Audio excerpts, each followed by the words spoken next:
Ladies and gentlemen, sports fans alike, welcome to another edition of Bill Swerski Sports Talk Chicago, one of the couple, two, three best podcasts around. So sit back, grab yourself a cold one and a Polish sausage, park your keister in the French room, and listen to Bill Swerski Sports Talk Chicago. In Chicago, you know that all sports rock. The Bears, Hawks, Bulls, Cubs, and Sox. Pick your favorite, you can choose, as long as the Packers lose. For everything you need to know, it's Bill Swerski Sports Talk Chicago.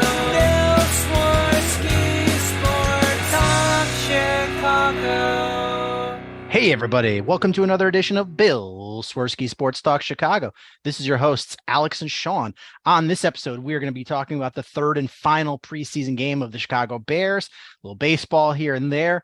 But first, I'd like to thank our sponsor, the Rockford Ice Hogs. If you're not familiar with the Rockford Ice Hogs, they're the AHL minor league affiliate of the Chicago Blackhawks.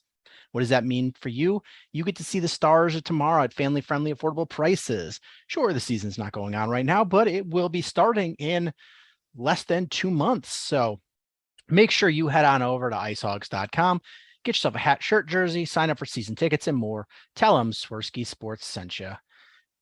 Alex, glad to hear that you're feeling a little better. We missed you last week, and we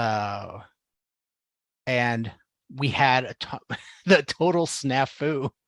I recorded the whole podcast, and I realized that it didn't set to the microphone, it's set to the computer audio. So so everything sounded like I was like 4 feet away, and so I had to re-record the whole podcast. It sucked. That's rough. That is absolutely rough, because you don't want the podcast sounding like that. Even the slightest difference in audio where it's not hooked up to the microphone. You don't want that. And then I was a panicky Pete is when I was getting ready to upload it. I was like, wait, why is there no sound? It says it's playing. Oh my God, is it not record again? I'm like, that's it, done. And then I realized that my computer audio was on like not mute, but like the lowest volume. I couldn't hear it. So I was like, oh, okay. Whew. Thank goodness, man. I was like, I can't have two major snafus in one sitting. Yeah, you would have been throwing that laptop out the window, and you would have run it over with your car a few times, and you would have gone crazy, obviously. Yeah, just been super petty. So did you get a chance to watch the third preseason game of the Bears against the Cleveland Browns? I did, and I could say that might have been the most I've ever enjoyed watching a preseason football game, especially the first half, especially when Justin Fields was in there. I mean, the second half was whatever, most of the starters were out, it was depth, whatever, but that first half was so fun on both sides of the ball. I mean, obviously the focus was what Justin Fields was doing, what Luke Getsy was doing with the offense. Seeing Cole Kmet catch a few catches, he had a touchdown, and he had a nice, first down play. But I also really enjoyed watching the defense too. I mean, it was fun to watch on both sides of the ball, and it was great. I had a great day of football on Saturday. I saw the Illini win a big game, and then I saw the Bears play a nice preseason game. Yeah, the Illini won, Northwestern won. And the Bears won. So it was a good Illinois football day. But I didn't know what to expect in this game. At first we didn't even know if Justin Fields was going to play. Were they just going to sit him out? And then we heard during the week, oh, hey, the starters are probably going to play the first half or so. And I'm like, okay. And I heard a lot of people start saying, oh, that's silly because you run the risk of getting guys hurt. And honestly, I think having guys sit out and then go into a game in 3 weeks or whatever is going to get guys hurt more than them playing a half of football and then going from start to stop. And plus you can't be continuously worried about injuries. Injuries happen. There's no way to stop it. They happen in practice all the time. They happen in practice. They happen in games, preseason, regular season. They happen. You can't control it. You can't wrap these guys in bubble wrap. They're professional athletes. Remember the Matt Nagy era, how much we grilled them for not playing the starters? Remember 2019? Yeah. We kind of brushed it off when it happened in 2019, and then we realized, hey, you know what? Maybe they should have been practicing. Yeah. So I was all for it. We still didn't see the full gamut of players. Didn't see Roquan. Roquan. No. Brisker is obviously hurt. Yes. No Robert Quinn. You didn't see Byron Pringle because he's injured. You didn't see Velus Jones because he's injured. Darnell Mooney didn't play. I don't think he's played. Or if he did, he played a couple snaps. I don't remember seeing him though. No, neither do I.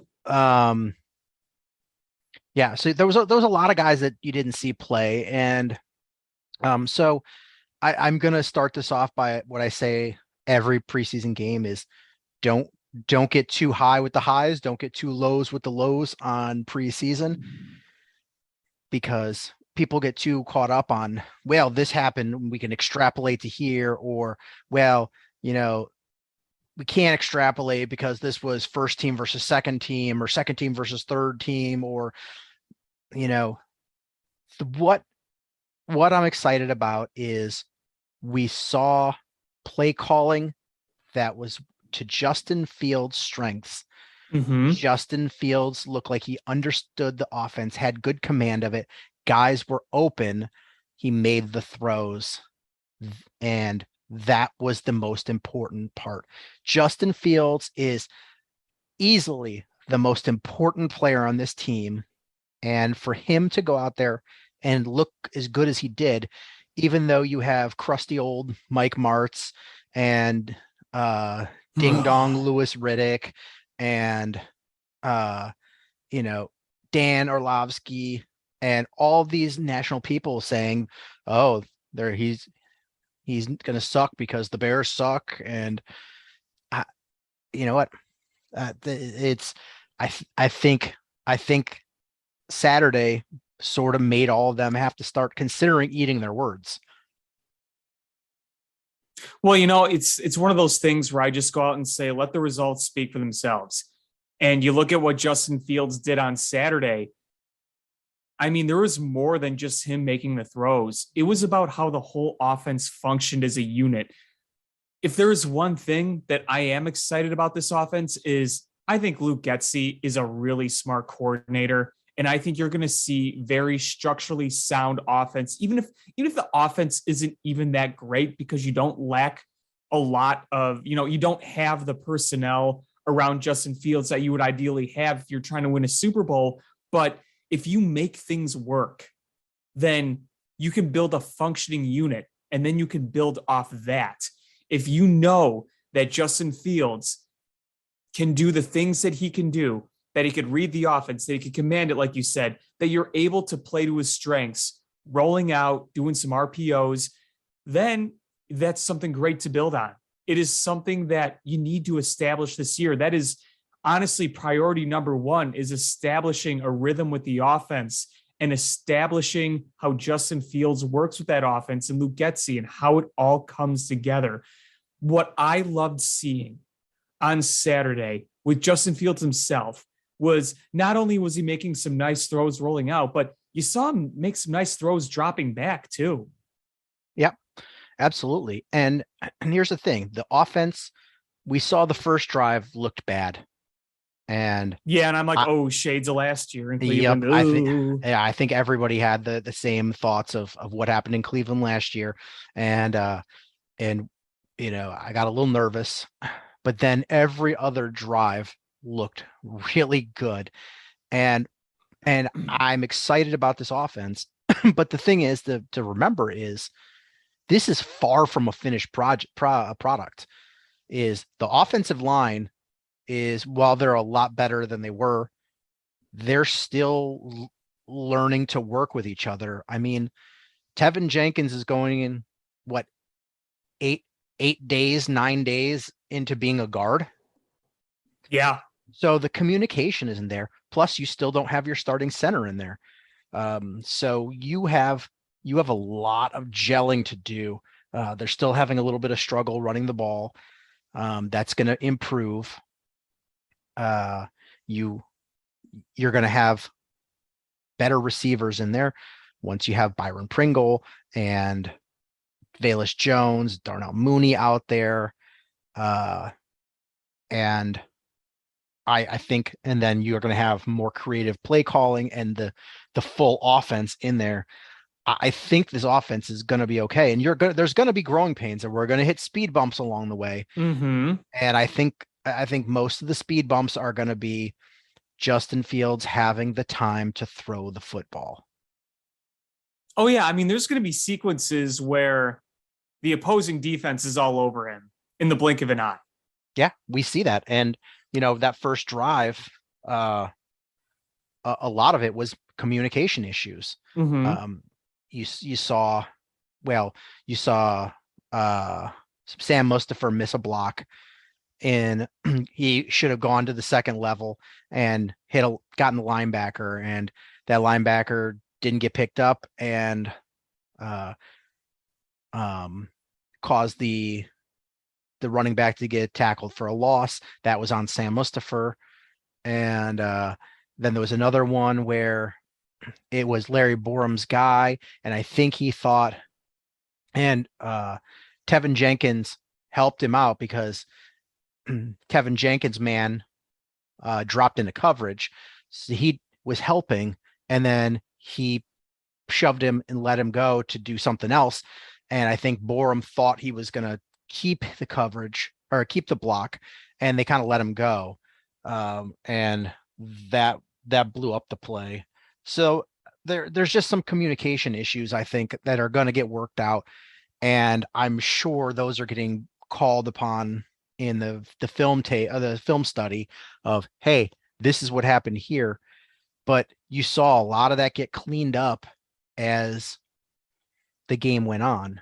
But, blitzing is going to be a struggle with this team for a little bit because, like I said, young players, Braxton Jones, Larry Borum, Tevin Jenkins, all young players, and it's a whole new offensive line. It's going to take a little bit of time. And as Tom Thayer said, offensive lines take rhythm, continuity, and time to gel. And that's what we're going to need to see is them building over the season.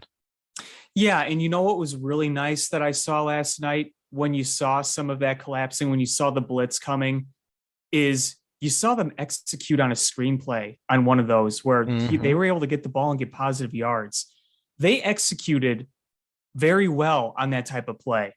And that was so good to see, because I feel like my whole football watching life, every team in the world can execute a screen but the Bears. If they can actually execute screens, and you're able to do that when the blitz is coming and you're having trouble and you're still able to get positive yards, boy, what a difference that's going to make. Yeah, absolutely. I mean, that was a huge, huge issue with Matt Nagy is he didn't call screens, and the offensive line was so porous that you were letting your quarterback get killed, and there was no screens in place to try to slow down the pass rush. Well, you mean that crow route wasn't going to save it? No. So wow, that's mind blowing.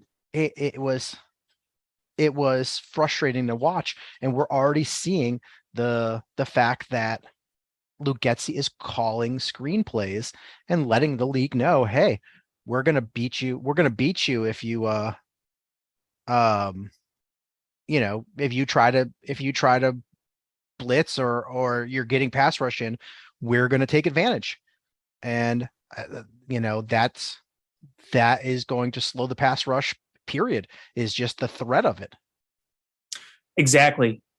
You know what else, too, that I thought was really nice last night was seeing Dave Montgomery in there and kind of reminding you, hey, This guy might not be a top tier running back, but boy, his shiftiness and able to bounce off guys really kind of gives you some hope for being a run first offense.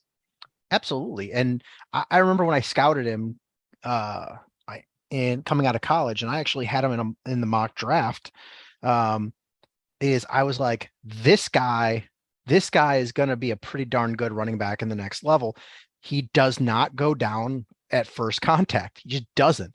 And you see that in the NFL. He just doesn't, even if he's not gaining yards, like a lot of yards after the first contact, he's not going down. It takes multiple guys to bring him down.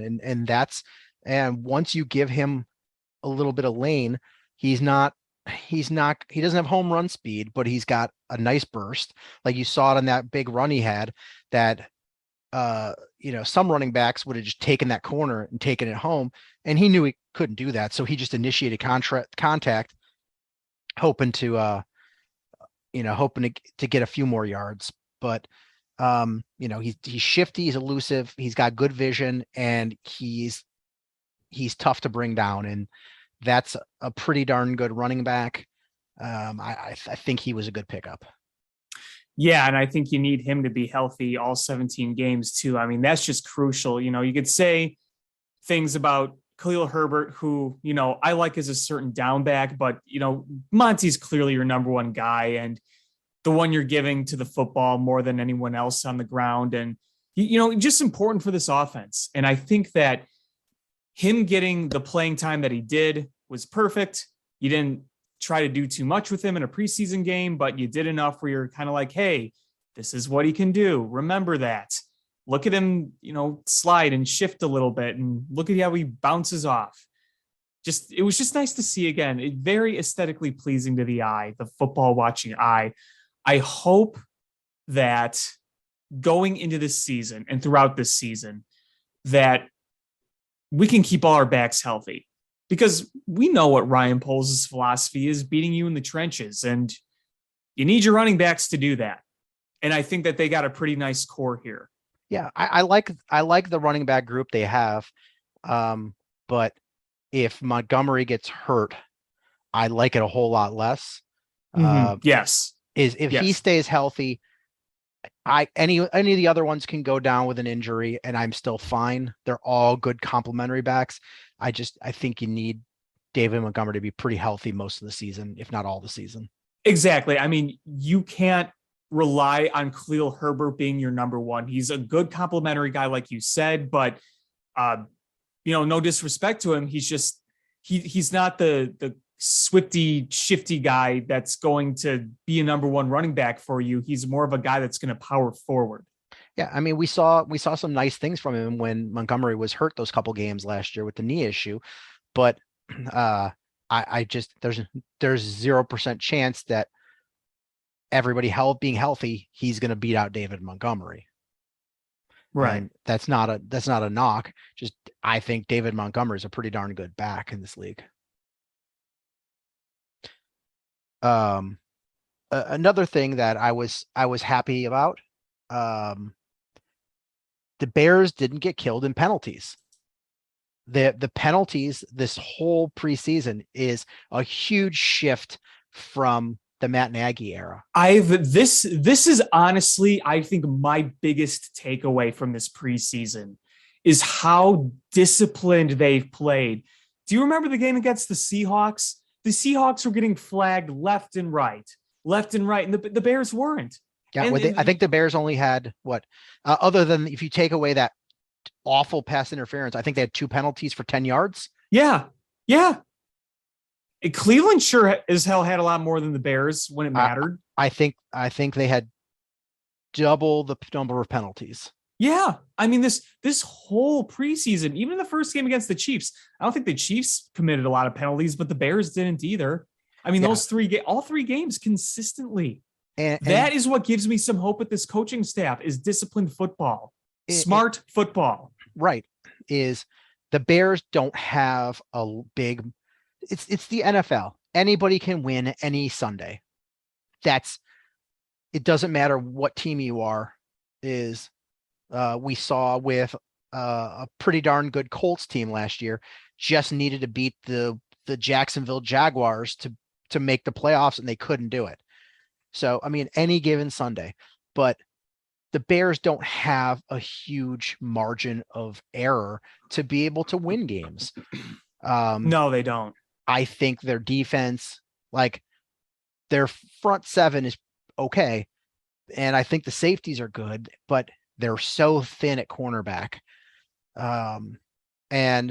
But they play tough. They play hard nosed. They don't commit penalties. They get up very quick. Mhm. That's what I love about them. Same with the offenses. There's going to be a lot of growing pains. It's a brand new offense, a second year quarterback. We don't have a ton of depth at wide receiver, and but they don't put themselves in holes. And I actually tweeted out that there was the penalty on the tight end for holding in the first, I think it was the first quarter. And I tweeted, I was like, in the regular season, I would be super mad about this because it was a blatant hold. But in preseason, I don't mind this at all because it gives the Bears the opportunity to work on a situation where they're put in a hole. And in previous years under Nagy, it would have been done. The drive would have been killed and they would have had to either punt or settle on a field goal attempt. The Bears didn't. They overcame the penalty. They didn't commit any more penalties. They got the first down, ended up scoring a touchdown. And the guy who made the hold caught the touchdown. Mm-hmm. And so I liked that. It gave them an opportunity in a meaningless game to work through that, to work through what it's like to be in a hole. Under Nagy, we saw so many offensive penalties for not, people not knowing where they're supposed to be, illegal formations, delay of games after timeouts. It was a cluster. Encroachments. We're seeing smart, disciplined football, and that gives the Bears a better opportunity to win because you're not hurting yourself. The special teams have been solid. The defense has been solid. The offense has been, fingers crossed, fairly productive. And we're not committing penalties. That makes it harder to beat. You actually have to beat us. We don't beat ourselves. Right. And like you said, very little margin for error. There's going to be a lot of close games. At least you think there will be. And that the Bears, the scheme could be really good, but if you don't have the talent, that's only going to get you so far. So if you want to win games or stay in games, you can't be making dumb penalties. I think the biggest thing for me, looking at the discipline of this team, is that if they're not doing that, then they're clearly focused. I mean, that says a lot to me. And it's sad that we have to take that as a win, but you look at how the Bears have played the past few years, well, then you kind of need to take those as victories, unfortunately. I think there's a lot of optimism for this Bears staff to at least have this team, even if it's not very good, at least structurally sound. I mean, if you have a team that's structurally sound, you can build off that. There's a big difference. Right. And another thing that was a takeaway is, what is Justin Fields' mental strength? Because going into that stadium, it was not that long ago when he got killed there. Mm-hmm. Is how did he handle going back there to play? And he showed no fear. Ended up being 14 of 16 for 156 yards, 3 touchdowns, no interceptions, and 146.9 quarterback rating. So clearly that didn't faze him. He blocked that out and went out and played. And that's huge. That's huge for the growth of the player and his confidence in this offense. And I love seeing it. Yeah, I think that there's a lot to be said about that. I mean, 9 sacks in that game last year? There's a lot of emotion there. I mean, that's his home, and then the last time he was there, that happened. Then I think that says a lot. I really do. The last thing I have on my notes to take away from the offense is last year there was a late hit out of bounds on Justin Fields, and Tevin Jenkins was the only player that defended him, and his offensive line teammates held him back and or yelled at him for defending Justin Fields. And ridiculous. What happened Saturday when Justin Fields got a late hit? You had guys coming in to defend him. Yep. That is not going to fly. And that means a lot. That shows that they got their quarterbacks back, that they're going to be mean and nasty. And I love seeing it. I love seeing it. I don't like seeing Justin Fields get hit because that was a cheap ass shot. And it pissed me off how late the flag was to come in. I know. I mean, I thought it wasn't going to get called. Yeah. I was like, how is that not a flag? And then finally it came out, but I don't understand is Justin Fields does not get those calls. It's not like he faked slide, or ambiguously slid. Like he gave himself up clear as day, and he keeps getting popped. And you know what? If they don't call that, people are going to keep doing it. Right. I mean, it took what, 4 or 5 seconds for that flag to come in? Yeah. Like that's a long time. Yeah. I mean, I bet a ref had to see the replay to be like, oh, I guess I got to throw that. It was terrible.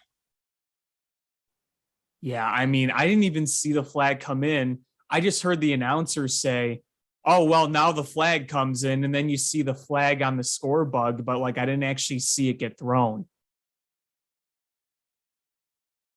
Yeah, so it was annoying and frustrating. Is I get if it's a close play, him not getting it because he's a young player. Okay, I can sort of buy that, but it was blatant. These ones that are not getting called are just egregious. That's the second time in the preseason that he's gotten popped, and the first one didn't get a call, and the second one was a late flag. So it's frustrating. And if I'm Ding Dong George, I'm reaching out to Roger Goodell and getting him on the horn and being like, what the hell? That's our franchise quarterback. Get better. I thought you were going to say him run out on the field and try to defend. You got him in his khaki pants, his nice shoes, and his polo shirt just running out there. It's going to be like when Don Zimmer tried to fight Pedro Martinez. He just decked. Somebody's just going to grab Ding Dong George by his head and fling him to the ground. Hey, I'll give him credit for defending his quarterback's honor. Oh, man. But other side of the ball on defense, I saw a lot of good things. I mean, even without Robert Quinn, I think that they were able to get to the quarterback a little bit. You didn't see a lot of big plays. The tackling was good. It was so that the interception should have been 2 interceptions, but yeah, I mean, you saw Kindle Vildor being well placed on the field. Yeah, I mean, he was in good position. He looked good. If this scheme can make Kindle Vildor into a solid, respectable secondary player, then I'm all for it. Yeah. So I mean, I was very happy with the defense, and I get the offense is gonna look totally different when you have their starting wide receivers in, and when the molester is back at quarterback, it's going to look different. But also the Bears didn't have all their starters in, and this is a team that has Super Bowl aspirations. Like the Browns are legitimately one of the better teams in the NFL. They'll win 4 games. Okay. If you have the quarterback that doesn't get suspended, they're one of the better teams in the NFL, the Browns, versus you don't think so? Nah, the Browns will always be the Browns to me. Even when you have an elite pass rusher and when you have some talent in there, they'll always fuck it up. I mean, they made the playoffs last year. Wasn't that 2 years ago? No, it was last year. You sure? 2021 NFL playoffs. Because they did beat Pittsburgh the one time, but yeah.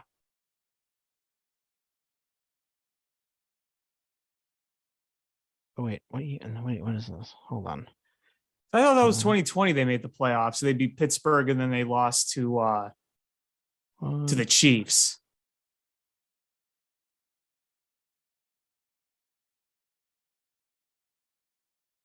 Let's see.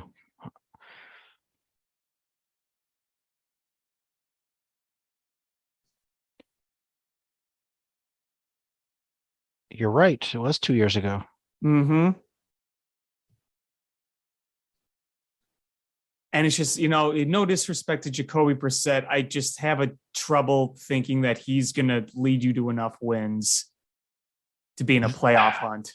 I mean, we don't know that Jacoby Brissett is going to be the starting quarterback week 1. Well, he will be, but we don't know if he's going to be the starting quarterback all the first, 11 weeks. Yeah.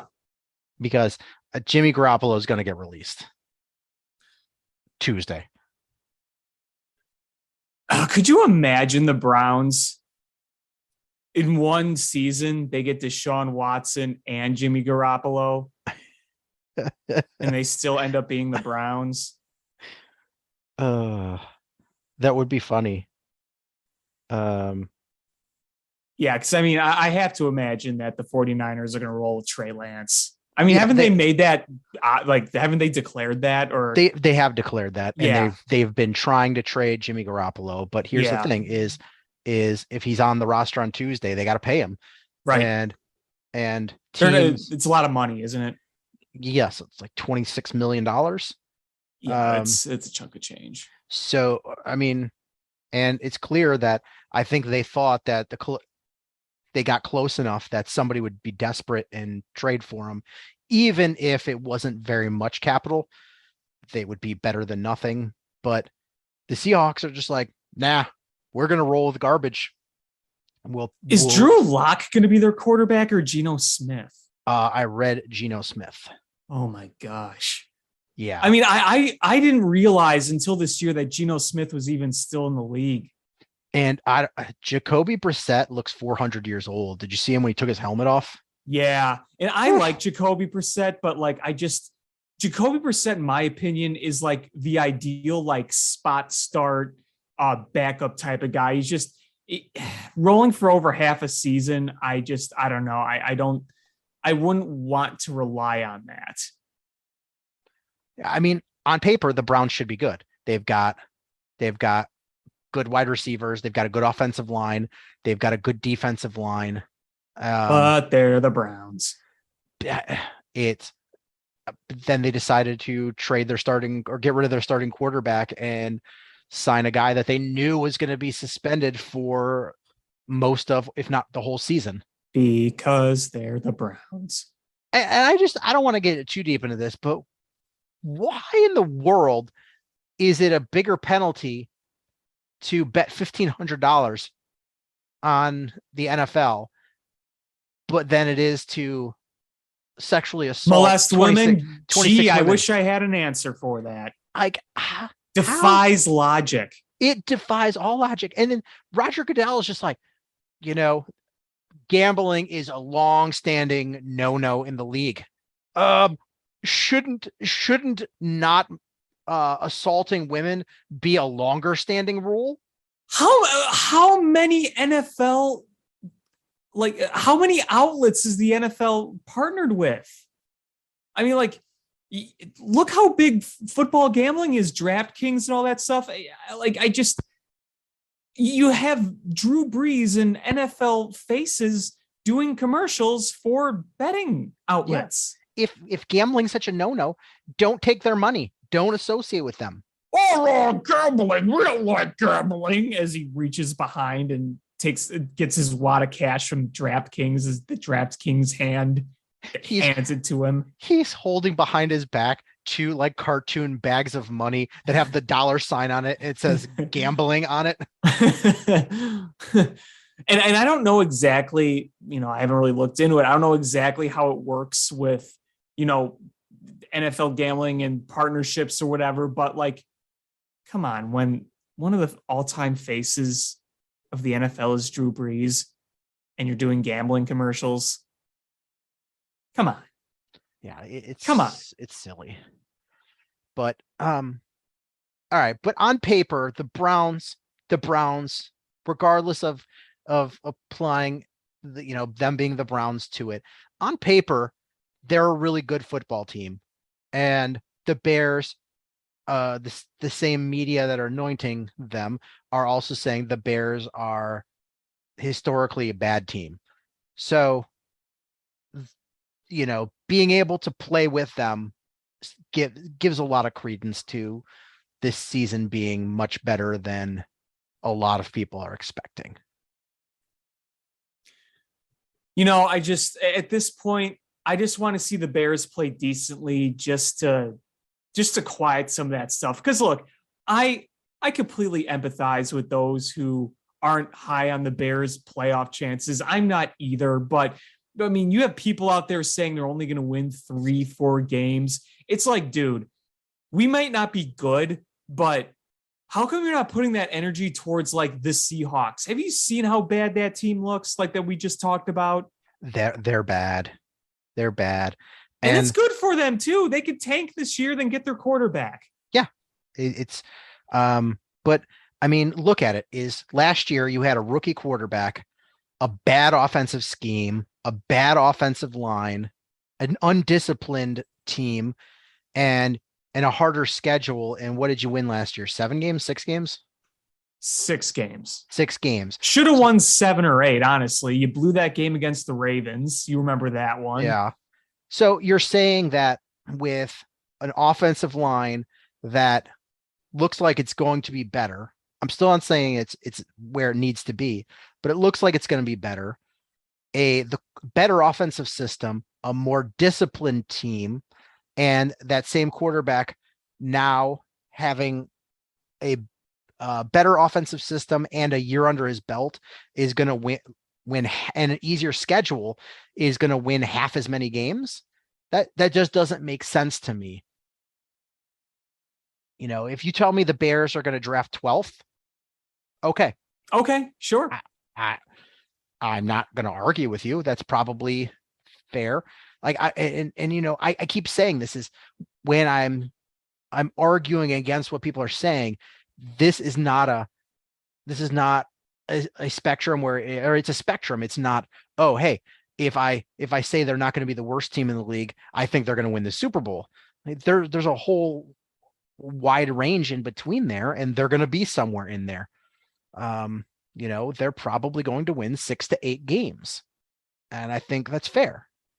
And maybe they surprise us, or maybe there's a bad injury and things go sour. But I would much, if I had to put money on it, and somebody said they're not going to win between 6 and 8 games, Marty McFly comes back from the future and says, no, they're definitely not winning between 6 and 8 games, and you've got to bet on it. I'm going to bet the over before I bet the under. So I'm drinking the Kool-Aid, but I'm also trying to be somewhat realistic here. Clink, clink, clink, clink, clink. I'm trying to be somewhat realistic here as I get that they're not going to be the Buccaneers. They're not going to be the Chiefs, but they're not going to be the Seahawks, and they're not going to be the Jaguars. I think the Jets are going to be pretty bad too. The Jets are going to be terrible. The Giants are going to be terrible. The Giants aren't going to be good, but I do think they're going to be better. I do think so. The Jets, I think, are going to be awful, but the Giants, maybe they're not as bad. But, we'll see. I look at the division itself. I mean, just looking at the NFC North, we know Green Bay is going to win it. I mean, I'd be shocked if they didn't. And I think the Vikings will be good enough to stick around. I just don't know if they're going to be well above 500. I kind of see them as an 8-9 win team right now. They have talent on their team. It's just, how much can they win with? They obviously have a great wide receiver in Justin Jefferson. You got a really nice running back, and, Kirk Cousins can at least give you some really good games, but, they're going to be a competitive team. I don't think they're going to be a great team. The Lions are going to be better than I think last year, but they still need their quarterback, and I think they still need some more defense, but I do think they are going to be better, more aggressive. I see the Lions as like maybe a 5-6 win team right now. All right. I'm going to throw a number out there, and it's going to be of Packer wins. And you're going to say over or under. Packers, 11 wins. It's pretty much right where I have them.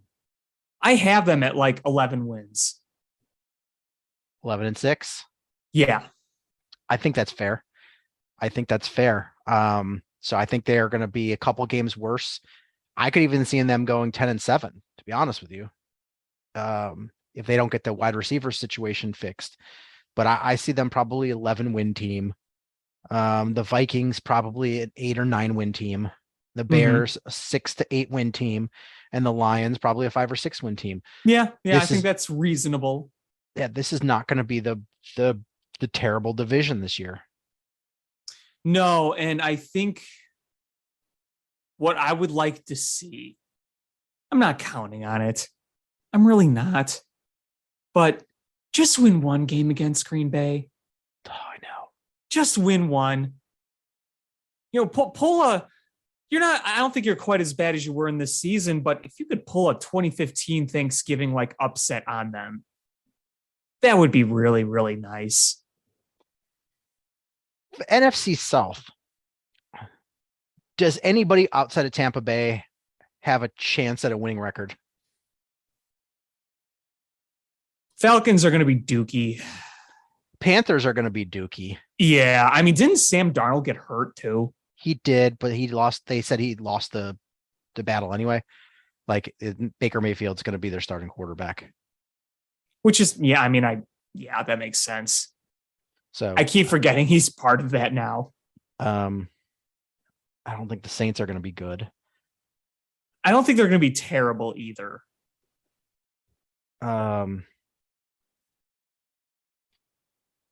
I think the Cardinals are going to be the surprise team that looks bad this year. Yeah, the thing with the Cardinals is I like Kyler Murray. I think there's talent there, but we've seen the Cardinals win some big games at like mid-season over the past few years, and then it just kind of fades away, and they either don't make the playoffs, a la 2020 that helped us get in, and you saw last year just an absolute non-performance in the playoffs. Seahawks are going to be dreadful. Yeah, that's not. I think the Rams run away with that division. NFC East is going to be interesting. I think the Eagles are going to be better than people think. I think so too. I think the Cowboys are still going to be pretty solid. I think they're going to be mediocre. They're not going to be 12-5 like they were last year, but no, they'll be competitive. But I think they're going to be like 9-8. I think they're going to be at least a double-digit win team. I think maybe 10. I don't know. I just don't buy them. Commanders. I don't think they're going to be good. Nah, that's not going to be very good. You got Carson Wentz at quarterback, and your stud pass rusher is probably going to miss the first 6 weeks of the season. Yeah, I don't think the situation in Washington is very good right now. And the Giants, I think, are worse. I don't think the Giants are very good. They're not very good. I think they will play a little better than some people expect. But yeah, I certainly don't want to make it sound like I think they're going to be good. I mean, here's the thing. The NFC really isn't that good. No. They're very, very top heavy. I mean, the Rams and the Buccaneers are very, very good. And Rams, Buccaneers, Packers are your top three. And Akeem Hicks looks good. Mm-hmm. I mean, if you were to predict the top five right now, who would you say? Top five in the NFC? NFC, yes. I would say Tampa Bay 1, Rams 2,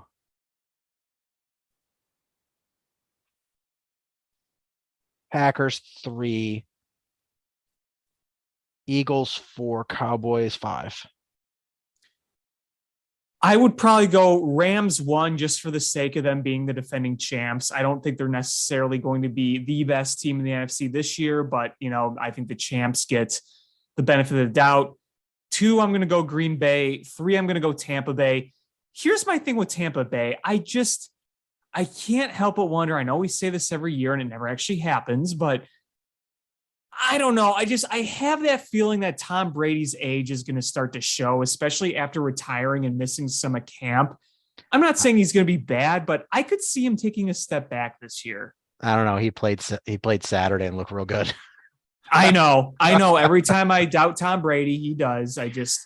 I know. But I've learned from my mistakes is that I'm not going to doubt Tom Brady until there's absolutely proof to doubt it or reason to doubt him, and I don't have it. Hell, he could be 50 and he'll still probably be better than most quarterbacks in the league. I mean, probably. I mean, he's what, 44? Yeah, that's unreal. I mean, I'm like a year older than him, and I feel achy and old. And I had my block party like the other week, and somebody was like, "Oh, hey, want to throw the football?"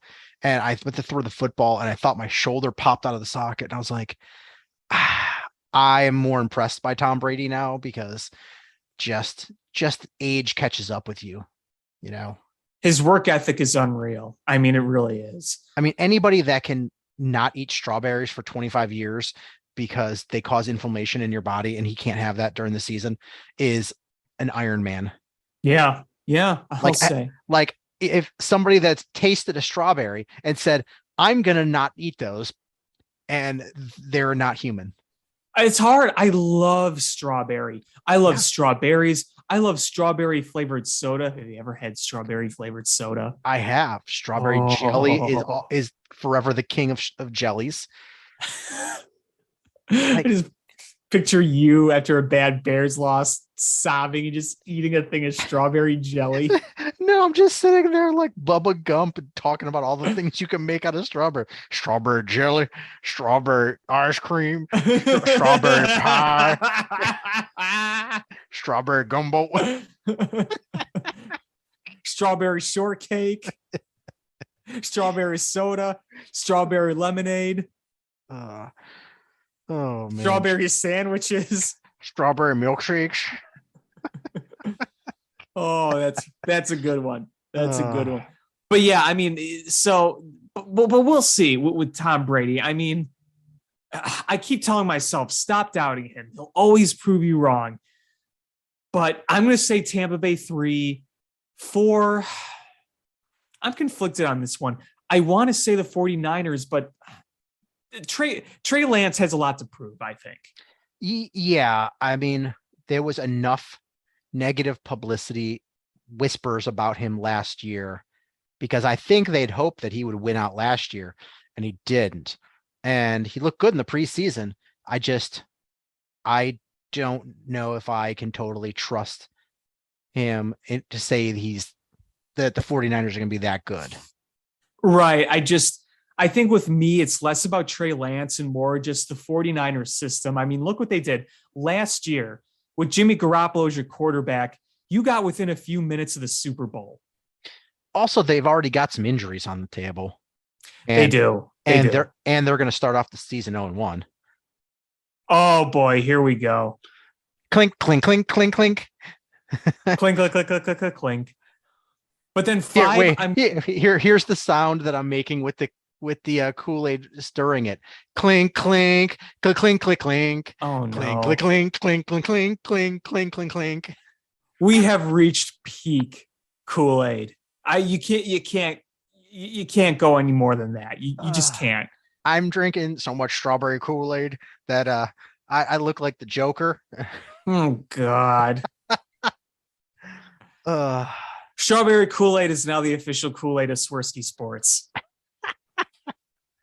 but the last thing I want to say about the Bears is I kind of was looking over and making my final 53-man roster, and quarterbacks set Fields, Trevor Siemian, and I don't think they carry a third. Maybe they bring somebody on the practice squad, probably somebody on the practice squad. And I wouldn't be surprised if it's not Nathan Peterman, if it's if they didn't the Packers get rid of, was it Benkert, their third string quarterback? I wouldn't be surprised if they pick him up because he knows the system. Mm-hmm. And you'd probably rather have somebody that knows the system really well, to come in there and be that third string quarterback, because you're not going to get any reps. But I think your 53 is got two quarterbacks. Running back, I mean, David Montgomery, Khalil Herbert making the team, Kari Blossingame making the team. I think because he was a draft pick, that Tristan Ebner is going to make the team. I think so too.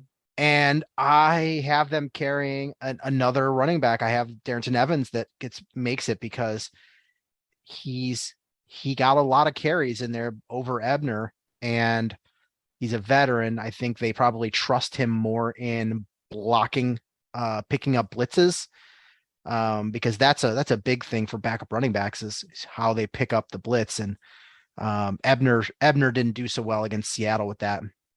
And he's a good special teams player. So I think they sneak him in there. Wide receiver. I don't have any comfort level at all in this. Is Mooney, St. Brown, Velus Jones Jr., Byron Pringle. Those four make it. Yep. But the question is, we won't know until this week, how bad is Byron Pringle's injury. Mm-hmm. And the way the NFL rule is if you put somebody on injured list to start the season and don't put them on your 53-man roster, they can't come back to play. So if you expect them to play in the season, they have to make your 53-man roster. Then you can immediately put them on injured reserve and then get that spot back. So it's going to be interesting to see what happens with him, because so the 53-man roster cut down is Tuesday, and the first official time the Bears have to give an injury report is Wednesday. So we don't know how bad the quad injury is. But I would be surprised if he doesn't make the squad. So it leaves you with two likely spots left over. And you've got N'Keal Harry, Dante Pettis, Tajay Sharp, Isaiah Coulter, Simba Webster, who all have, well, not N'Keal Harry, but everybody else has done something to warrant them making the roster. Mm-hmm. I personally think N'Keal Harry will make the roster, and then they'll move him to the injured list. Mm-hmm. Give themselves two spots. And I'm not surprised. I would not be surprised if the Bears comb the waiver wire and they pick somebody up that was a free agent. I could see it, sure. But what I put is Mooney, Equinemi St. Brown, Velus Jones Jr., Byron Pringle, N'Keal Harry, Dante Pettis, Sharp, Coulter, and Simba Webster don't make it. And it was tough. The Simba Webster, He's a good special teamer. I still don't think that he makes this team. Pettis and Webster are kind of the one I'm going back and forth at, kind of for that final spot. But yeah, I think Pettis has earned it in my opinion. Yeah, because he can return punts and he played better as wide receiver. It's too bad Daz Newsome didn't work out, but we saw way too many drops and we saw some special teams muffs, and it wasn't surprising when he was cut, unfortunately. And I hope he could go somewhere else and tack on because I like him, but yeah, it just didn't work out. Daz Newsome's going to catch on somewhere. Yeah, he needs to work on being more consistent. He was just too inconsistent. The talent was there, just way too inconsistent. Yes. Right. Tight end, I think they carry 3: Kmet, Griffin, and O'Shaughnessy. But I think both Chase Allen and Jake Tonjes both make the practice squad. I think both of those guys have shown some good things, but not nearly enough to be on the squad. I miss my man Jesper Horsted. Offensive line, I think they only carry 9. I think that they think that the backups they have are, last year, the backups were very specific to a spot. I think you're going to see more diversity in ability to play multiple positions with the backups. So you're going to have your Braxton Jones, Cody Whitehair, Lucas Patrick, Tevin Jenkins, Larry Borum being your starting 5. And your 4 backups, Sam Mustipher, Riley Reif, Michael Schofield, and Tyre Carter. And don't be surprised if the first couple games that Lucas Patrick plays guard and Cody Whitehair plays center. Because that Lucas Patrick injury is on his thumb, on his snapping hand. If it's not 100%, I think they put a club on it and kick him over to guard and move Cody Whitehair to center for a bit to make sure that they have their 5 best offensive linemen out there. They've multiple coaches and Ryan Poles have said that their plan is to have their 5 best offensive linemen out there. And Lucas Patrick is much, much better than Sam Mustipher. And having Lucas Patrick out there playing guard and Whitehair playing center is better than having Whitehair at guard and Mustipher at center. Yeah.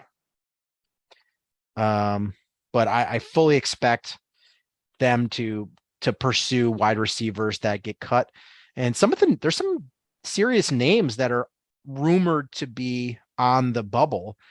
Denzel Mims, Brashard Perriman, Darius Slayton. I'm even hearing Sammy Watkins might get cut by the Packers. Traquan Smith from New Orleans, Jalen Reagor from Philadelphia. So there might be some names that get cut at wide receiver. So don't be surprised if you see against what the 53-man roster looks like week 1, it looks a lot different than it does Tuesday. On defensive end, I have Robert Quinn, Travis Gibson, Al-Qadim Muhammad, Mario Edwards, and Dominique Robinson. I don't think that's too wild. Defensive line, Justin Jones, Karis Tonga, Angelo Blackson. I have them Micah Dew Treadway and Trevon Coley making the roster. Linebacker, I was tossed up here. Roquan Smith, Nicholas Morrow, and Joe Thomas make the roster, but I have them carrying 5, and I have Jack Sanborn and Caleb Johnson making it. Cornerback was tough because of injuries, and Jalen Johnson, Kyler Gordon, Kendall Vildor, your top 3. I have them carrying 5 cornerbacks. And I put Greg Stroman and Duke Shelley. But again, it's another position where cornerback, they might scour in the waiver wire, and some guys that are on the rumored to be cut. Eli Apple, Anthony Brown, Mike Hughes, Jojuan Williams, and Lonnie Johnson. So I would be shocked if they're not scouring the waiver wire for cornerbacks. And then safety, I have them carrying 5. I don't think they're going to try to put Elijah Hicks on the practice squad. I think they worry about losing him. So Eddie Jackson, Jaquan Brisker, DeAndre Houston Carson, Dane Cruikshank, and Elijah Hicks are your safeties. And then Santos, Scales, and Trenton Gill are your specials.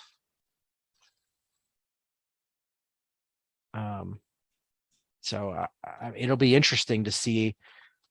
There's some positions where I'm really curious what the 53-man roster looks like and how. Yeah, I can't wait to break it down when it comes out.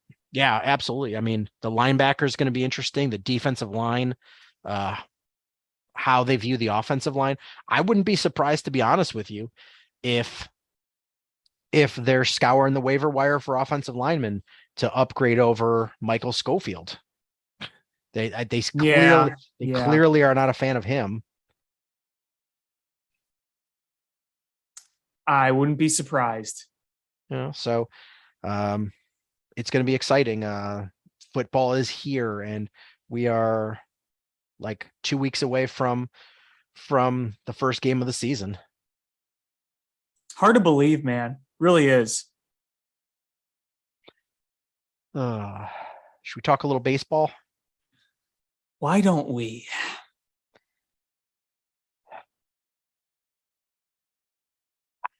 I'm tired of baseball right now. Like the Cubs were doing okay. And you were like, okay, I like the momentum here. And then the Cardinals just come in and break my spirit. I mean, here's the thing. I'll say this. I'm just looking at the individual performances at this point. I like seeing Nico Horner hit. I like seeing Nick Madrigal hit a lot better. I like seeing Ian Happ continue to hit. I like seeing our starting pitching overall. Justin Steele has been phenomenal. Yeah. Phenomenal. Justin Steele is the poster child that makes me excited to see what happens with the pitch lab. Exactly. And I mean, you have all these prospects in the minors right now. The pitching prospects you're keeping an eye on, the top hitting prospects. Pico Armstrong is a stud. I think there's real reason to say, hey, you know what? We might have something here going forward. I mean, let's look at the last 2 series. There have been several games where the Cubs were in the game and then things kind of got out of control. Well, look, you traded away your top relievers and you have just dudes filling in right now. For the long run, it doesn't really matter. We expected that. We expected games to get out of hand late. And honestly, they held up pretty good for a while, and now it's kind of starting to. Well, we're getting in the dog days, and you've got to have guys come through sometimes. They've also played a lot of baseball. Yeah, so that's what I'm saying is at some point the wear and tear, double headers in there. You've got wear and tear on players from a long season, and somebody just has to step up, and they just don't have the horses on the back end to step up. Right. And I think it's another thing too, to look at some of these other players like Wilson Contreras. I think he's clearly hurting from that injury he had in the Field of Dreams game.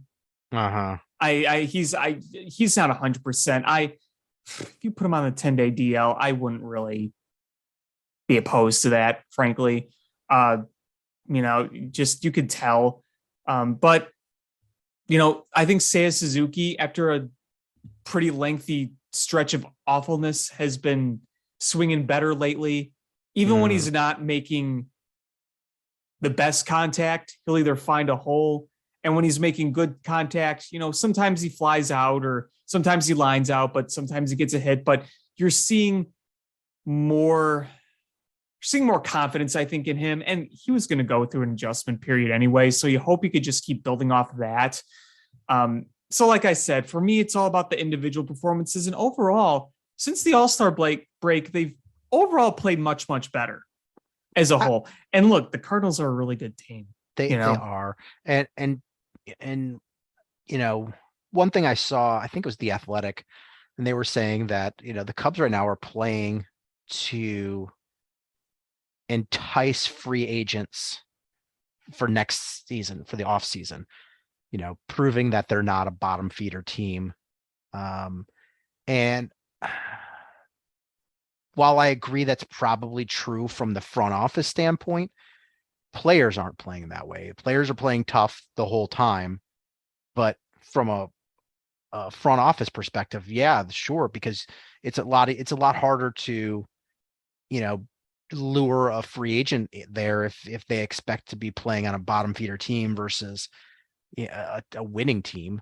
So if they can finish strong, it makes it to sell a lot easier when you've got Carlos Correa coming in and you're trying to pitch him. Hey, look, we've got this future team. Look what we're going to look like. Look how we finished the season. It was I get what they were saying, but I just don't see the players playing that way. It's not like the players are looking at it as, oh, hey, look, let's play tough so we get, free agents to come here. And I think they're playing with a lot of energy right now. I mean, I think there's a good culture established there. So I think that's another good thing that you can kind of entice people with. Right. I just hope that they can continue playing well till the end of the season. If they can hold off losing 90 plus games, that's going to look good. Yeah, absolutely. So I'm remaining optimistic that there's good times ahead for the Cubs in the coming years. I think that you're seeing enough promise from some of the young kids. I mean, I think the two best stories right now this season overall have been Nico Horner and Justin Steele. I would agree. But question: the Cubs are on pace to lose 92 games this year. Mm-hmm. Do you think they can play well enough to not hit 90 losses? I think they're going to hit 90 losses, and I do think you're going to see a lot of games, kind of like today, where even when you don't win, you battle back when you're down. I think they're going to play some close games, but I mean, listen, you got a hodgepodge in the bullpen at this point. I think you're going to see a number of games where the Cubs are going to take a 2-3, 4-0 lead, and then the pitching late is just going to, let it go. It's kind of how I see it, but like I said, I look at the quality of the games over the results. And I think that with the personnel you have now, the results of the games are not going to look as good as what you see on the field. So yeah, I think they lose 92, 93 games at this point.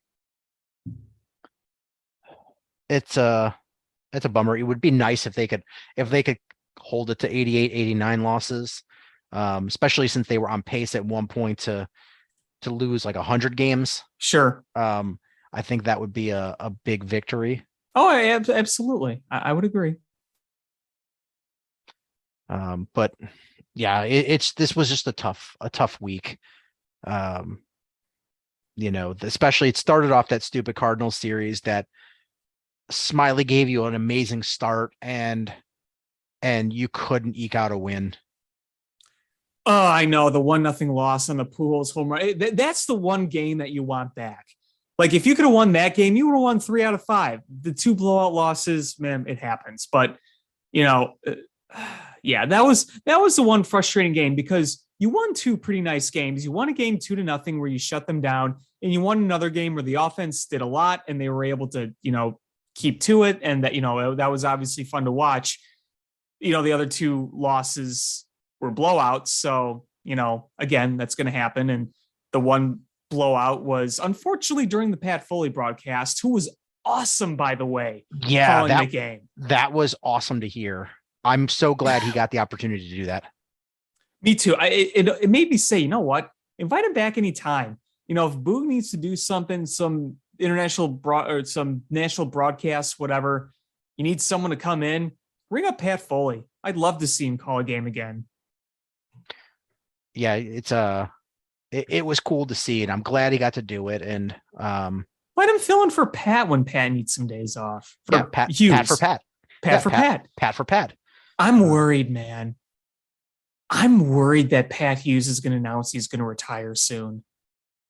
I'm worried. I don't want Pat to leave. Hall of Famer Pat. I agree.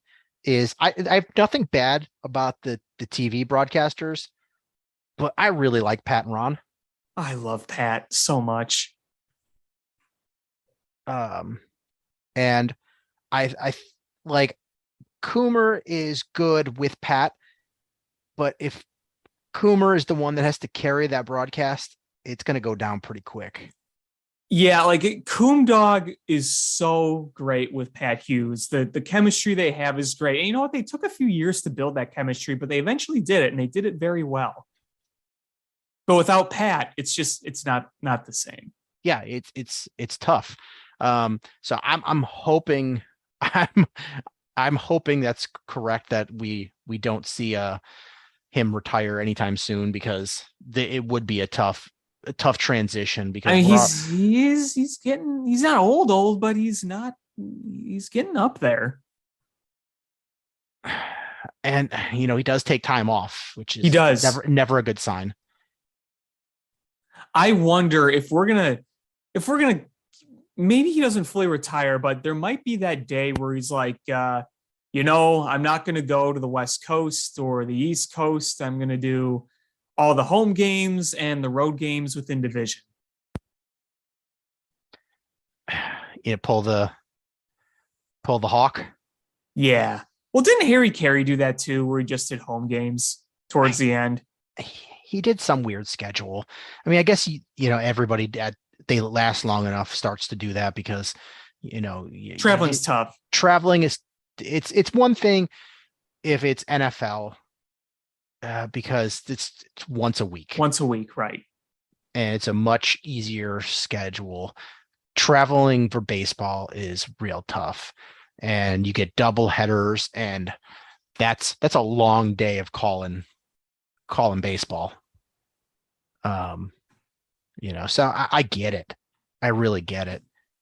And didn't Hawk only do road trips and not do the home games? Yeah, because didn't Hawk live in Indiana? So like the commute to the ballpark was kind of far. Yeah, he lives in like South Bend.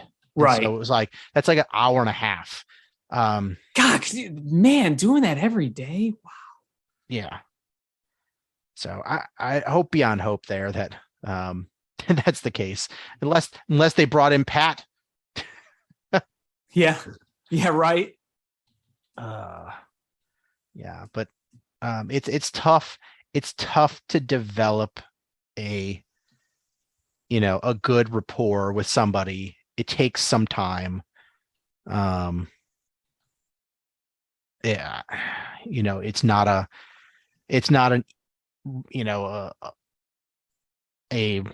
luck. It takes effort and work. Absolutely. And now we see Pat go to the Cubs Hall of Fame, and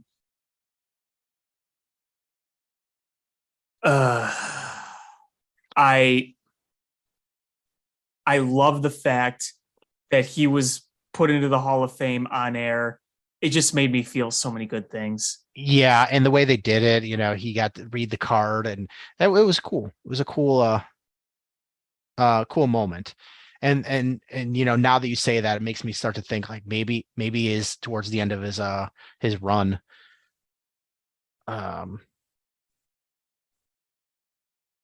That's tough thing to think about, especially when we're going through a huge transition with the Blackhawks and their announcers. Well, at least they hired Sharp and Troy Murray for TV. That was like the first good decision they've made on anything in a while. It is. It's just, that's a big change, is to go from a duo that we know and love for so long to completely different, group. And I think this season is going to be real tough to listen to. I know. I mean, not having Pat Foley and Edzo is a huge, huge, huge loss. Yeah, but complete. I mean, if you lost one, not the other, one could carry them along and limp along a little bit, but having both, yeah, it's a oof, it's a tough pill to swallow. I'm not excited about it. We saw how bad those broadcasts can be for the Blackhawks this season. And I mean, it really sucks when the team is going to be just awful. Yeah, the team's going to be terrible, and and then you got a brand new announcers. So, have they said what the split's going to be between Troy and Patrick Sharp? I haven't really looked, honestly. I just saw that it's going to be both of those guys with Vosters as the play-by-play guy. Right. And I think Vosters can do a really nice job. I think he's a good announcer. It's just when you replace a legend like Pat Foley, that's a hard transition to make. It's a hard transition, and you got to get the buy-in, and to get the buy-in, you've got to put in the time. I mean, like I think Boog Shambi's pretty good, but has he won over Cubs fans yet? I don't know. I mean, I don't mind him, but I know others who haven't really been won over yet. Yeah, that's what I'm saying. I think he's fine. I think he's. I mean, of the choices, I think they did a pretty good job, but it's just that buy-in takes a lot, and I think Vosters is walking into a hornet's nest. Fans are mad about how bad the team is going to be. They're mad about the way the front office and the ownership have dealt with things, and they're mad about the changing of the guard with the announcers. And I think Vosters is going to be he's going to be right in the line of fire for just because he's there. Well, at least with hockey, it's not nearly on big of a stage here as if we're like the Bears or the Cubs or the Bulls. So I think you're going to have a very apathetic fan base. That's just, I think they'll have it on as background noise. Honestly, it's kind of how I plan to have it on, is just background noise. Yeah, I mean, I'll put games on. I mean, I love watching hockey, but I don't expect to watch a lot of third periods. Yeah, unless they're somehow only down 4 goals. But White Sox, man, Oy. That is a team that went from you called it too, is like, hey, I think they'll do fine against the Astros. It's going to be the other teams and boom, there you go. Tough series against Kansas City, tough series against the Orioles, and then getting their asses kicked by Arizona at home. Like this past week has been as dark as it gets. Yeah. I don't know what to say. And you've seen Michael Kopech gets hurt. Yet they leave him in there. Yeah. To face how many batters when he was clearly not well? Dylan Cease got lit up against the Orioles. Johnny Cueto got lit up against Arizona. Like, there's just a lot of things that just make you go, hey, we're running out of real estate here for them to make a move. The defining loss of this whole past week was the game in Baltimore, when the final out was in Adam Engel's glove and then it popped out. Then the guy hits a home run and then you lose in extras. Yep. You took a player out that's hitting the baseball to put in a defensive replacement, and the defensive replacement makes a bad play. and TLR's got to own that. That was his decision. He made that decision. He's got to own it. And I don't think he does. I don't think he. Robert, who couldn't two hands in there, yet today says, "Oh, Eloy's legs are sore. We're gonna make sure he rests today because his legs are sore." Even though I could have shattered the wrist of my best player in Luis Robert by having him try to swing at 100 with essentially one arm. Yeah, it's real tough right now. The White Sox are 5 games out of first, and they got to leapfrog another team to get there.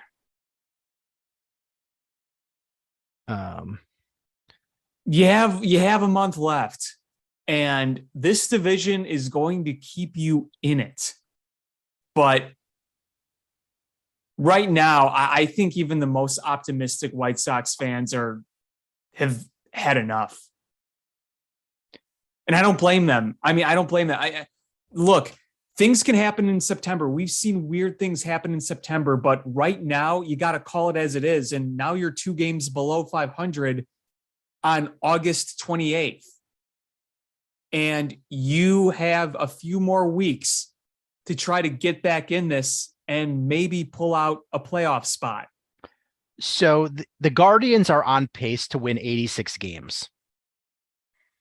Okay. In order for the White Sox to match that, they've got to go 23-11 for the rest of the season. Yeah. Yeah, they have no room for error going forward. They have none. They have absolutely none room for error. And I don't see any way that they do this.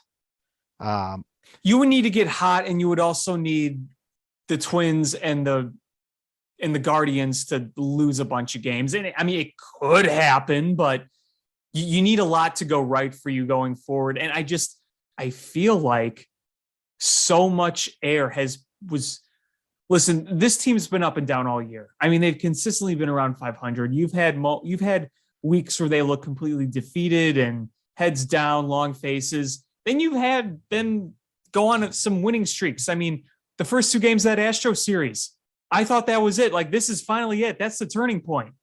I know we said this a bunch of times this season, but I thought this is it. This is where they take off. And now they're 2-9 in their past 11 games since then. I'm not saying it can't. 23-11 is it's doable if you play better baseball, but you can't play baseball like this. Yeah, you need the Guardians to stumble at this point, and you need to win. You've got a very, very, very winnable series against Kansas City. You also had a winnable series against the Diamondbacks, and look what happened. Yeah, but then after that, you've got a series against the Twins, and if you sweep the Kansas City and you win the series against the Twins, I think you go into second place. Yeah, you should. Yeah, absolutely. Again, a few days can swing a lot, but you need to do it. Yeah. And you've got 4 games next month, or 4 games left in the season against Guardians. So, stranger things have happened. You could sweep all 4 games and make up the vast majority of it. It's nowhere near mathematically impossible. It's just getting darker and darker, the chances. Every loss makes it harder. Every loss. Worst case scenario, this weekend was getting swept at home. And even I thought, okay, there's no way they get swept at home. And then they did. Yeah. I didn't think there was a snowball's chance in hell that the White Sox couldn't win at least one of those games this weekend. Yeah, it's and to lose the opener just getting manhandled. That set the tone with the guy who's been pitching probably your second best pitcher right now. No question with Cueto. Yeah, absolutely. and getting just lit up. Bad start. You expect to go in there. Cueto's pitching at home against Arizona. You pencil that in as a win, and it's a blowout loss. Here's the series that the White Sox have left in the season: Kansas City, Twins. So 3 against Kansas City, 3 against the Twins, 3 against Seattle, 1, 2, 3, 4 against Oakland, 2 against Colorado, 1 at Cleveland, 3 at Detroit, 3 at home versus Cleveland, 3 at home versus Detroit, 3 against or at Minnesota, and 3 at San Diego, and then wrap it up with 3 at home versus Minnesota. Not exactly dealing with murderer's row on that schedule. So no, honestly, the Mariners are the only ones that that's a real tough series. The other ones you theoretically should be able to win. Like, if but you're starting to get to the point where you can't lose a series. You got to win them. No, right. I guess right. Padres and Mariners tough matchups, but Padres are tail spinning too. But yeah, they are. Man, so the Padres are 11 games over 500, and they're almost 20 games out of first place. Yeah. Yeah. It's the Rockies are 34 and a half games out of first place. Oof. The Nationals are 38 and a half games out of first place. It's wild. But as far as the wild card, where are the White Sox at the wild card? I mean, they have to win the division, right? I think so. Because too many teams in that mix. Well, I mean, they would have to leapfrog. So right now the wild card is Tampa, Mariners, and the Blue Jays. And then ahead of them, looking in, but ahead of the White Sox are Baltimore and Minnesota. But Cleveland has a worse record than the last wild card team. So I think you would need to win that division. But you're 5 games out of first in your division and 6 games out of the wild card. Yeah, there's too much to leapfrog, I think, with the wild card. And it's funny, in the National League, the last wild card spot is a battle between 2 teams that are just dive bombing. Right now it's San Diego's, but the only other team I think that has a possibility of getting it, Milwaukee. Yep. Yeah. It is going to be a tankathon to get that last wild card spot, and nobody else can catch them because the next team is the Giants, and they're 7.5 out. Good. They're not good. And they're 7.5 out, and they're worse. So, so I think we know what the NL wild card looks like. Yeah. But I mean, what really stuck out to me? I heard a stat today, a White Sox stat. What? Not one player has hit more than 4 home runs in a single month on the White Sox. Oof. Not one. Well, I thought I heard a stat, and I haven't confirmed it, but during that, the last X number of games, that Albert Pujols has more home runs than the White Sox during the last 3 weeks. I mean, I'd believe it. I mean, I know you're cherry picking a really good month, a really good stretch for Albert Pujols, but the Sox were supposed to be mashers. That's the thing. All they do is hit opposite field singles because their hitting coach said, fuck the home run. You need, all right, you can't. I really think we keep going back in the league between making contact and small ball type plays and mashing it. And I think the real true correct philosophy is somewhere in the middle, with guys that aren't mashers hit singles, guys that are mashers hit home runs. Yes. And balance your lineup with all kinds of hitters, because if you have guys that are all off-speed pitchers or hitters, then if you go in there against fireball pitchers, you get mowed down. If you got all guys that hit fastballs and you have a junk ball pitcher, you're going to look like garbage. Like, have a balanced lineup that you can go out there and make tweaks in depending on the pitcher. And the blame for the White Sox runs so deep. It is ownership for not ponying up the money. It's Rick Hahn for failing to last year was failing to shore up holes that were potential, and this year for doing the same thing and running back out mostly the same team. Tony La Russa for just being a bonehead, and the players for not executing. If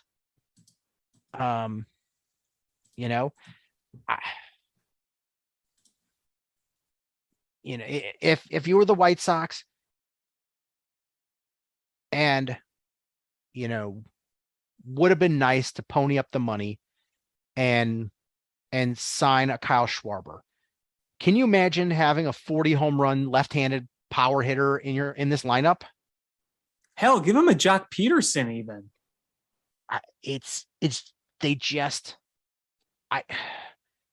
To be a fly on the wall, to see buzz, buzz, buzz, buzz, buzz, buzz. Like, what is Rick Hahn saying behind closed doors with the microphones off? Is he blaming other people? Is he saying, like, hey, I'm handcuffed here, I'm doing what I can with all kinds of restrictions? Or is he really just screwing the pooch? Because we looked at Rick Hahn as, man, this guy is a genius. And the way he handled tearing down and rebuilding was so good. Yeah, the initial teardown to set off the rebuild, it was great. And then and you're like, okay, is this a Billy Beane situation where he's making do and doing the best he can with what he has? Or is it and ownership is not giving him what he needs? Or is this, Rick Hahn is a one-trick pony and he's good at tearing down and making trades, but he can't develop talent, and he can't sign free agents? Well, I think it all goes around. It all goes around top to bottom.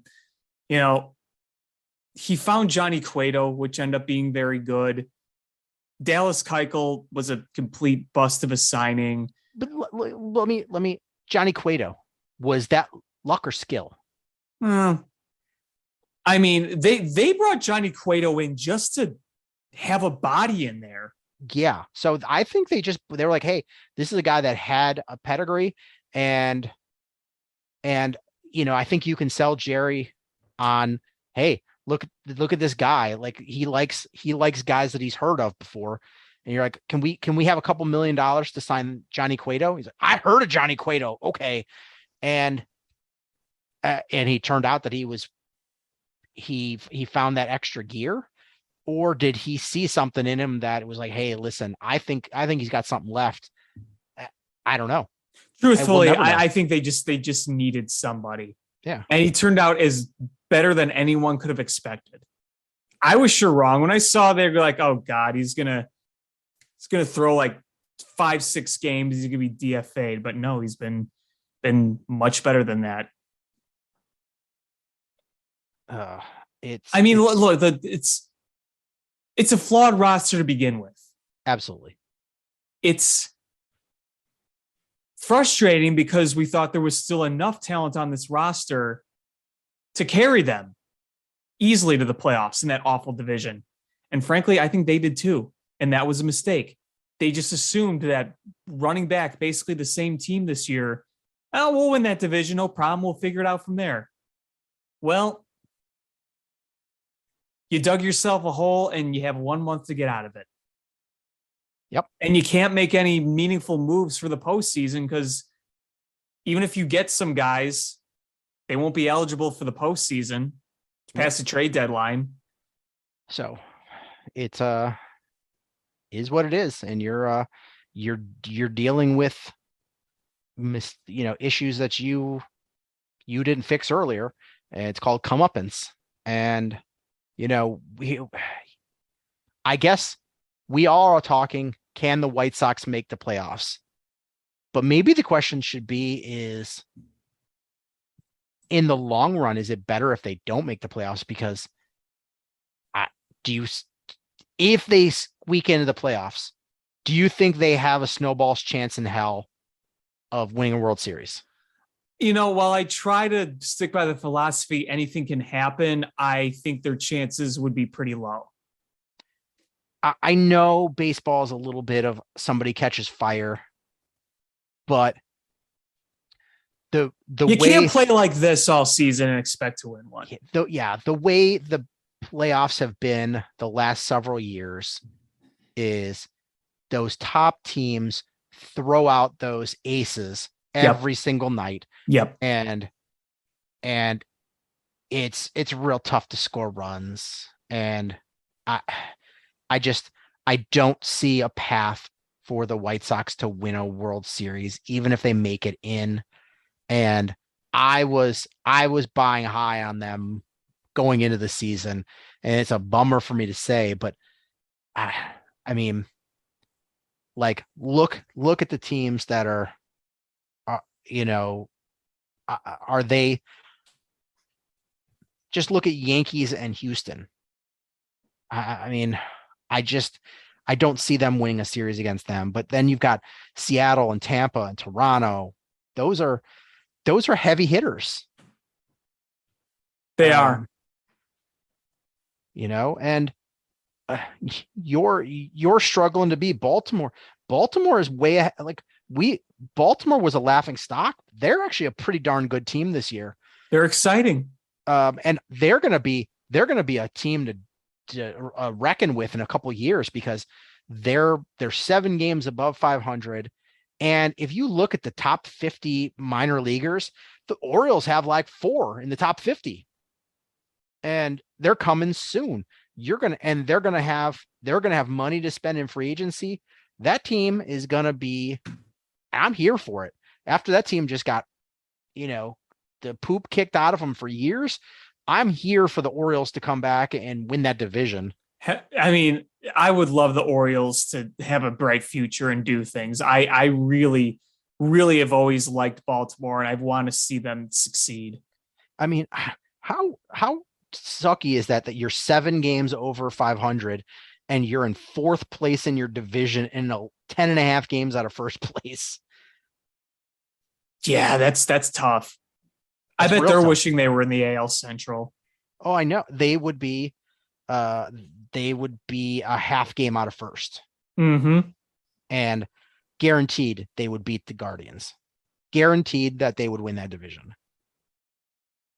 But that's baseball. Yep. That's sports. Yep. That's sports. I just wonder what these next few weeks are going to be like. I mean, they've played with the emotions of their fans so many times. Wouldn't it just feel natural for them to win like 5 or 6 in a row now and get within like a half a game of first, and then they lose another few big games here and it's just more teasing? Doesn't that just feel on par with the course? I mean, it really does. I mean, I think Sox fans at this point just want to be done with it. Like, if you're not gonna win, then just don't win. I think that's fair. I mean, I think a lot of White Sox fans have probably just moved on. They're like, Bears are back. You know what? I'm done. I'm really done. Yeah, and I mean, heck, like we said before, let's say they made the playoffs, like a la 2020 Bears. They fell in. and you didn't go anywhere.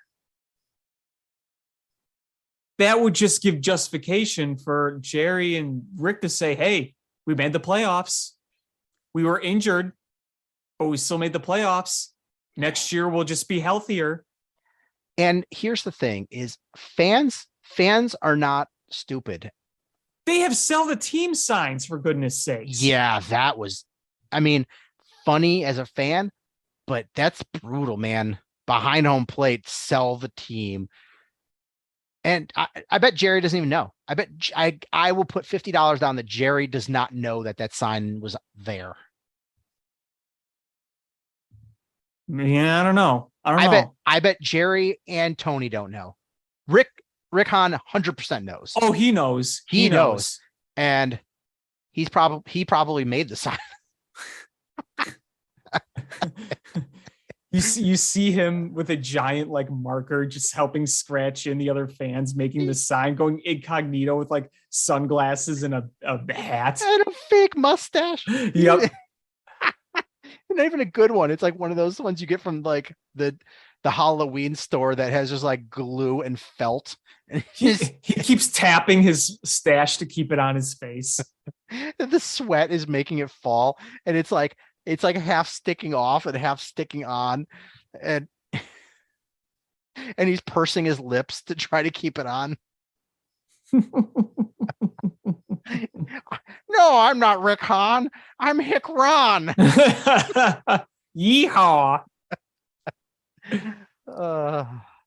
But yeah, you look at the schedule and you're like, this is a pretty like perfect schedule to catch up. It's just, do you have it in you? And you had Johnny Cueto call, and I honestly think that there's internal strife going on, because you had Johnny Cueto calling out teammates, and then this week you had Jose Abreu calling out teammates saying that they need to play with fire, and clearly teammates are thinking that they're not playing hard. And if that's the case, that's a real tough pill to swallow. The fact that you're not playing hard and you're still mathematically able to win this division. It's pretty amazing, isn't it? You're 2 games under 500 on August 28th and being only 5 games back. Yeah. This is working out where the fact that you're still in this with that bad of a record, that you are still have a shot to win the division is mind-boggling. And you're not thanking the baseball gods every night by busting your ass. You are given an opportunity like no other. And so far, you haven't taken advantage of it. Can they do it in the last month? We'll see. But every game you lose, again, it makes things a lot harder. It makes that hole deeper that you have to dig out of. Let's see.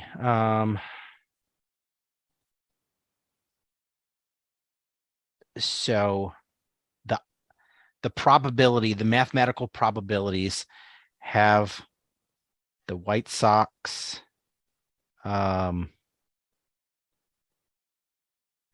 best case scenario,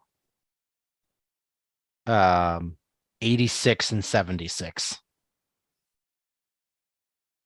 And best case scenario? Yes. Based on mathematical doing or probabilities, is they have the White Sox going between 76 and 86 wins, and best being 86 wins, and has them with a 13.7% chance to make the postseason. You said 26? No, they have a 13.7% chance to win or to make the playoffs. Oh, okay. I'm sorry. I misheard you. Yeah, they have 13.7%. 13.7. Okay, sorry. Yeah. And whereas the Orioles have a 53.8%. So you are on par. Oof. There's nobody on par with you. NL is funny. Is Mets, Braves, Phillies are 98% plus. Cardinals are 99% plus. The Dodgers are 99.9%. And then it leaves you with the Brewers with a 34% chance of making the playoffs. Wow. So it is, and then the Padres are 66%. So it is the White Sox. White Sox are really hanging by on with a thread here. Yeah. And the same predictions as the worst case scenario for the Guardians is finishing with 82 wins. So basically 500. Yeah. Game above. So it's or 2 games above. The White Sox essentially need the Guardians to start stinking it up and them kicking ass. Yep. Fingers crossed. I'm not making any more predictions, but man, the White Sox, if they ever needed a fire lit under their ass, it's right now. But man, do we really want to save Tony's job? No. His winning or losing doesn't change his chances of coming back. That's the sad part. Well, I mean, okay, let's say they don't make the playoffs this year. Do you think it's possible that Jerry just says, "Hey, you can work in the up here in the luxury box now by sitting with me every day and yucking it up"? Maybe. I mean, when was the last time anybody heard Jerry talk? I couldn't tell you. Do we know what shape he's in? Is he kind of like, is he like coherent? I think he's coherent. I mean, the fact that they all met and he made the decision to bring in Tony La Russa. Right. And, clearly coherent enough to call Tony La Russa and hire him. I mean, but like you listen to Tony La Russa, he's not really all that coherent. No, he's. Is Jerry better or worse than that? Who knows? I don't know. He talked pretty well in The Last Dance a few years ago, but that was also a few years ago. True. And we don't know when that interview took place.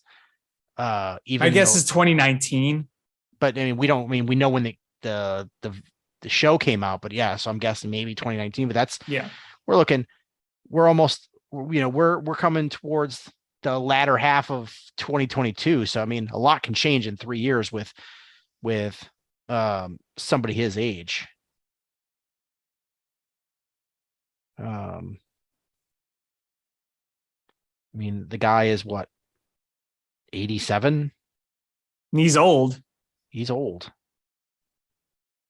Speaking of old, there was one thing I wanted to address is, I don't know if you saw the Bears blog made a post on Twitter about Virginia McCaskey not doing very well.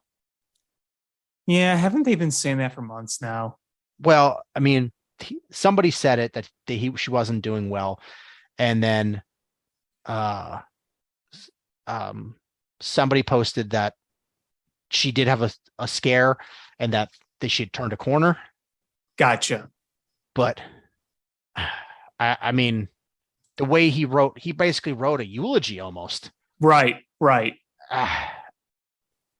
don't know. I give a lot of shit to her, but she's one tough cookie. Yeah. I mean, she seems like an actual good person. Oh, yeah. Like, I don't have any ill will towards her as a human being. No, neither do I. I just kind of want her to sell the team, but I don't want her to. I don't want her to die.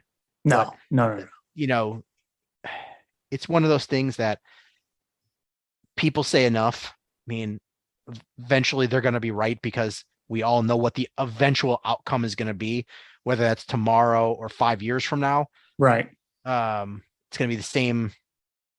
We don't need a crystal ball to know what the end of everyone's story is. But she's got a lot less real estate to work with than most. I was trying to explain to my daughter, I was like, you know how rare it is for somebody to make it to be 100 years old? And she's about to hit it. She's got like 3 more months and then she's going to be 100 years old. Yeah, she is a century on this planet. I mean, Betty White looked like she was going to make that tap dancing and suddenly, boom, Betty White's gone. Yeah. And, so at some point, Virginia's not going to be with us. And, I hope nobody takes cheap shots at that point. Right. No, I'm with you there. Absolutely. It's fine to take cheap shots with somebody's alive and can defend themselves. But if the reports are true and she is having health issues, leave the lady alone. Agreed. Well, is there anything else you wanted to talk about? No, I think I've said my piece. All right. Well, that's going to do it for this episode of Bill Swerski Sports Talk Chicago. I want to thank everybody so much for listening. Please hit subscribe, whether you listen to iTunes, Stitcher, YouTube, Google Play, Spotify, etc. Share this podcast with your friends. That's how we grow the show. Follow us on social media, Facebook, at Swerski Sports, at Swerski Sports, Facebook.com/Swerski Sports, SwerskiSports.com, Twitter at ShyFanPat2 or AlexanderJPatCreative.com for all the cool stuff that Alex does. And again, thank you all so much for listening. And until next time, bear down. Cubs win! What a lucky break! The good Lord wants the Cubs to win! We thank Ditka and God for all they have provided. Cubs win! Cubs win! Cubs win! Oh, I don't want her. You can have her. She's a Packer fan. She can't fit in my van.